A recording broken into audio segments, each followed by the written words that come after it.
Hey ever-curious minds! Welcome back to EverCurious, the channel where we explore the mysteries of our universe one question at a time. Today, we're diving deep literally into the smallest planet in our solar system. Mercury may be tiny, but its interior hides one of the most intriguing puzzles in planetary science. Did Mercury ever have convection inside its mantle and core? And if so, what does that tell us about its evolution, its magnetic field, and the early solar system? Let's crack this cosmic mystery together.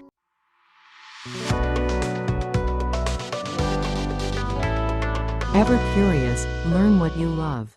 When you think of the planets in our solar system, Mercury often gets overlooked. It's small, it's scorched by the sun, and it seems like a pretty quiet, dead world. But beneath that cratered surface lies a structure that's completely unlike Earth or Mars. Thanks to NASA's incredible Messenger mission, which orbited Mercury from 2011 to 2015, we discovered that this little planet is mostly core. A massive, metallic core that takes up about 85% of its entire radius. Wrapped around this giant metal ball is a surprisingly thin silicate mantle and an even thinner crust. Now, this unusual core-heavy build makes things complicated.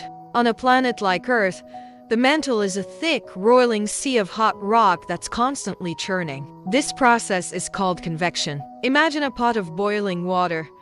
The hot water at the bottom rises, cools at the top, and then sinks again. That's convection. And it's the engine that drives our planet. It moves tremendous amounts of heat from the deep interior to the surface. It powers the dynamo that generates our protective magnetic field, and it's responsible for plate tectonics, volcanoes, and earthquakes. Convection is what makes a planet geologically alive. So, the big question is, could Mercury's super-thin mantle ever have supported this kind of movement? At first glance, it seems unlikely. A thin layer should cool down and solidify much faster, grinding any geological activity to a halt. But if Mercury once had convection, it would mean it was a much more dynamic and active world in its youth than its current appearance suggests. To figure this out, scientists have built sophisticated geochemical models, trying to rewind the clock to Mercury's formation. These models paint a picture of an infant Mercury that was incredibly hot. This intense heat didn't just come from the radioactive elements decaying in its core, which is a standard heat source for all rocky planets. Mercury also had to deal with intense solar radiation from being so close to a young, fiery sun.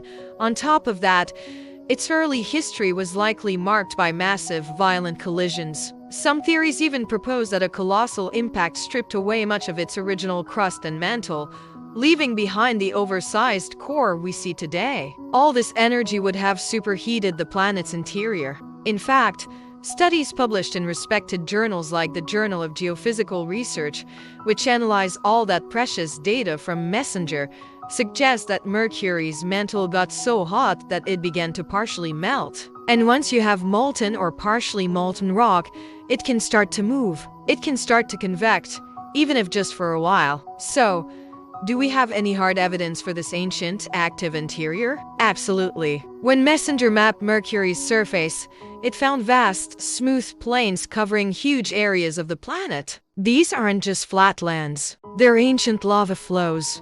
They are undeniable proof of widespread, large-scale volcanism in Mercury's past. And you can't have volcanoes without a mantle that is capable of melting rock and transporting that magma to the surface. That process requires heat, movement, and some form of convection. It tells us that Mercury's interior wasn't always the quiet, frozen place we might imagine. It once had a fiery, churning heart. But the story gets even stranger when we look at the chemistry of Mercury's surface. Messenger was equipped with a suite of advanced instruments, including X-ray and gamma-ray spectrometers, which allowed it to analyze the chemical makeup of the crust. What it found was completely unexpected and changed everything we thought we knew about the planet. First, Mercury's surface has an unusually high concentration of sulfur. We're talking levels far greater than what we find on Earth, Venus, or Mars. This high sulfur content is a crucial clue. It tells us that Mercury likely formed in what's called a reducing environment, meaning there was very little oxygen available when the planet's building blocks came together. Why does this matter for convection? Because the chemistry of the mantle dictates how it melts. A sulfur-rich, low-oxygen mantle has a lower melting point than the mantles of other terrestrial planets. This means it could have started melting and convecting at relatively cooler temperatures, making it easier for geological activity to get started and persist, even with such a thin mantle layer. The second piece of chemical evidence comes from the type of volcanic rock found on the surface. These are magnesium-rich basalts, which typically form from the partial melting of the mantle at very high temperatures. This confirms that the mantle was indeed hot enough to produce the widespread volcanism we see evidence for. Third, Messenger found that the silicates on the surface are surprisingly low in iron. This means Mercury's mantle is iron poor, which is another oddity. Most of the planet's iron is locked away in its enormous core. This unique chemistry changes how heat is transported through the rock, and models show it could have actually helped early convection get going, even in a thin layer. Finally, the chemical composition isn't uniform across the entire planet. Different regions have distinct chemical signatures. This variation suggests that the mantle wasn't just a single, uniform block. Instead, it was likely mixed and differentiated over time. And the most efficient way to mix up a planet's mantle is through large-scale movement, like convection or a massive overturn event early in its history. Now, here's where the mystery takes another fascinating turn. Mercury still has a magnetic field. This was a huge surprise when the Mariner 10 probe first flew by in the 1970s. But it's a very peculiar magnetic field. It's incredibly weak, only about 1% the strength of Earth's. And it's strangely offset, with the center of the field shifted significantly toward the planet's north pole. Today,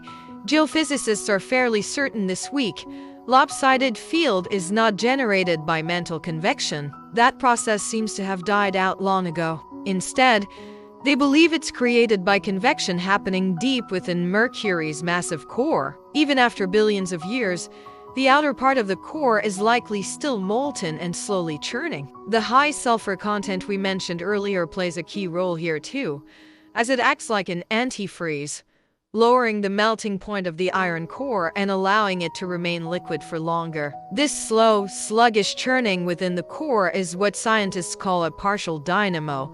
It's not as vigorous as Earth's dynamo, but it's just enough to generate that faint magnetic field.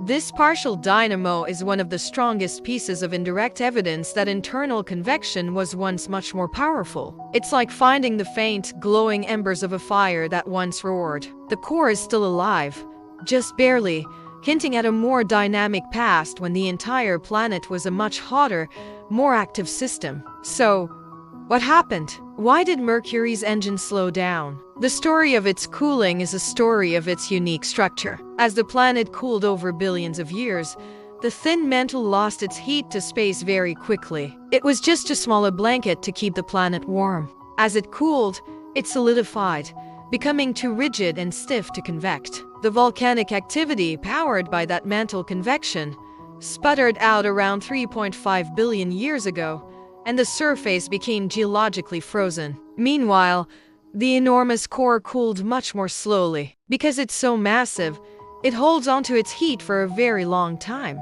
But eventually, even the core's convection slowed down, weakening the dynamo and leaving behind the faint magnetic field we detect today. So, the result is a planet with a mostly frozen, inactive mantle sitting on top of a sluggish, partially molten core. But the investigation is far from over. Right now, a joint European and Japanese mission called BepiColombo is on its way to Mercury. It's scheduled to arrive and enter orbit between 2025 and 2030, and it carries a new generation of instruments that will give us an even more detailed look at the planet. BepiColombo aims to confirm the exact state of Mercury's core, how much is liquid, how it's moving. It will map the crustal composition with unprecedented accuracy and study the planet's magnetic field in 3 dimensions. The data we get from this mission might completely reshape our understanding of how convection works inside small, rocky planets, not just in our solar system,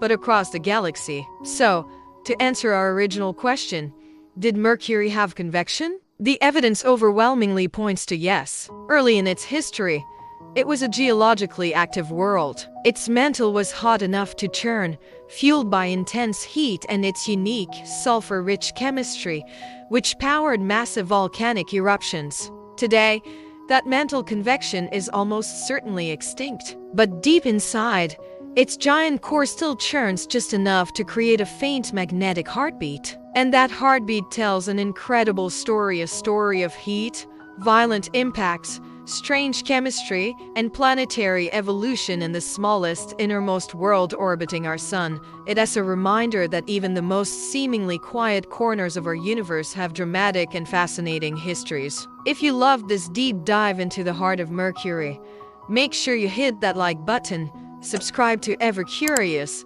and as always, stay curious. Thanks for watching.